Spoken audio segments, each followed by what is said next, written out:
PR വർക്കേഴ്സിനെ വെച്ച് സ്വന്തം പേരിനൊപ്പം super star എന്ന പേര് വെച്ച് നടക്കുന്ന നടിമാർ മലയാള സിനിമയിലുണ്ട് എന്ന് പ്രശസ്ത നടി മമത മോഹൻദാസ് പറഞ്ഞിരിക്കുകയാണ്. ആരായിരിക്കും ആ നടി?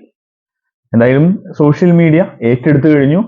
ആ ചോദ്യത്തിന് പിറകെയാണ്, ആരായിരിക്കുമെന്ന അന്വേഷണത്തിലാണ്. നിങ്ങൾക്ക് ആരായിട്ടാണ് തോന്നുന്നത്? അത് കമന്റ് ആയിട്ട് രേഖപ്പെടുത്തൂ. മറ്റ് സിനിമാ വിശേഷങ്ങളിലേക്ക് കടക്കാം. നടികർ എന്ന വലിയ സിനിമ, വലിയ ബഡ്ജറ്റിൽ വന്ന ടൊവിനോയുടെ ചിത്രം OTT റിലീസ് ആയിരിക്കുകയാണ്. അപ്പൊ ഇനി മുതൽ നമുക്ക് OTT-യിലൂടെ ഈ സിനിമ നമുക്ക് കാണാൻ സാധിക്കും. അങ്ങനെ ഒരുപാട് പേരുടെ സംശയമായിരുന്നു, എന്നാണ് സിനിമ റിലീസ് ചെയ്യുക, OTT എന്നാണ് വരിക എന്നൊക്കെ. അപ്പോ അതിനൊരു തീരുമാനമായിരിക്കുകയാണ്. ഒപ്പം ഇന്ന് മമിത ബൈജുവിന്റെ ബർത്ത്ഡേ ആണ്.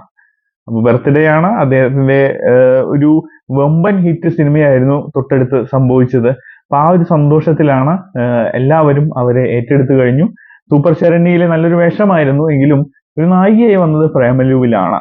രണ്ടും ഒരു സംവിധായകന്റെ സിനിമ തന്നെയാണ്. അപ്പൊ എന്തായാലും ഇനിയും നല്ല സിനിമകളുടെ ഭാഗമാവാൻ മമിത ബൈജുവിന് സാധിക്കട്ടെ എന്ന് ആശംസിക്കുന്നു. ജൂൺ 24-ന് ഇന്ത്യൻ 2-ന്റെ ട്രെയിലർ പുറത്തു വരാൻ പോവുകയാണ്. ഏറെ പ്രതീക്ഷ നൽകുന്ന സിനിമയാണ് ഇന്ത്യൻ 2. ഒരു ബിഗ് ബഡ്ജറ്റ് ചിത്രമാണ്. ഒരുപാട് കാലമായി ഈ സിനിമയ്ക്ക് വേണ്ടി ആളുകൾ കാത്തിരിക്കുകയാണ്. എന്തായിരിക്കും സംഭവിക്കുക എന്ന് അറിയാതെ ഒരു വലിയ സിനിമ പ്രതീക്ഷിച്ചുകൊണ്ട് തമിഴ് സിനിമാ ലോകം മാത്രമല്ല, തമിഴ് സിനിമയെ സ്നേഹിക്കുന്ന എല്ലാ നാട്ടിലെ ആളുകളും ഒരുപോലെ കാത്തിരിക്കുന്ന സിനിമയാണ് ഇത്. അപ്പൊ എന്തായാലും പ്രതീക്ഷയ്ക്കുള്ള വകുപ്പുണ്ടോ എന്ന് ട്രെയിലർ കാണുമ്പോൾ തന്നെ ഒരു ഐഡിയ കിട്ടുമെന്ന് പ്രതീക്ഷിക്കുന്നു. ജൂൺ 24-ന് സിനിമയുടെ ട്രെയിലർ പുറത്തു വരാൻ പോവുകയാണ്. ഇന്ന് വിജയുടെ ബർത്ത്ഡേ ആണ്, തളപതി വിജയുടെ. ഈ സിനിമാ ലോകത്ത് നിന്ന് പതിയെ വിടവാങ്ങി രാഷ്ട്രീയത്തിലേക്കാണ് അദ്ദേഹത്തിന്റെ വരവ്. അപ്പോ ഇനി എന്തായിരിക്കും സിനിമാ ലോകത്തിന് സംഭവിക്കുക എന്നല്ല, തമിഴ് രാഷ്ട്രീയത്തിന് സംഭവിക്കാൻ പോകുന്നതെന്ന് തന്നെ നമ്മൾ നോക്കി കാണേണ്ടതുണ്ട്. അദ്ദേഹത്തിന്റെ പ്രസംഗങ്ങൾക്ക് ഒരുപാട് ആരാധകരുണ്ട്. സ്വാഭാവികമായിട്ടും അദ്ദേഹം ചെയ്യാൻ പോകുന്ന കാര്യങ്ങൾ കൂടി അറിഞ്ഞിട്ട് ഒരുപാട് പേർ അദ്ദേഹത്തെ പിന്തുടരും. അദ്ദേഹം സോഷ്യൽ മീഡിയയിൽ സിനിമാ ലോകത്തിനപ്പുറം രാഷ്ട്രീയത്തിൽ എന്തായിരിക്കും തുടങ്ങാൻ പോകുന്നത്, എന്ത് മാറ്റങ്ങളാണ് അദ്ദേഹത്തിലൂടെ സംഭവിക്കുക എന്ന് ചർച്ചയിലാണ്.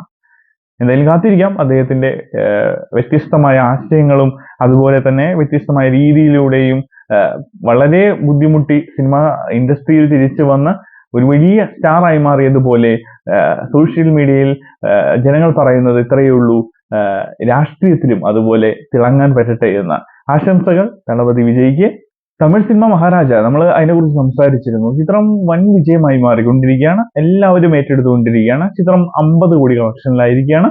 മലയാള സിനിമയിൽ പെട്ടെന്ന് പല സിനിമകളും 100 കോടി എത്താറുണ്ട് പോസ്റ്ററുകളിൽ. പക്ഷെ ഇപ്പോൾ അത് കുറച്ചിരിക്കുകയാണ്. കാരണം പല വിഷയങ്ങളുമായി ബന്ധപ്പെട്ട കേസുകളും മറ്റുമൊക്കെ സംഭവിക്കുന്നതുകൊണ്ട് തന്നെ ഇനി നുണ പറഞ്ഞാൽ ചിലപ്പോൾ പിടി വീഴും എന്ന പേടികൊണ്ടാവാം പല സിനിമകളും ഇപ്പോൾ 100 കോടി എന്ന് പറയുന്നില്ല. എന്തായാലും മഹാരാജ ഇപ്പോൾ 50 കോടിയായി എന്ന് കേൾക്കുന്നു.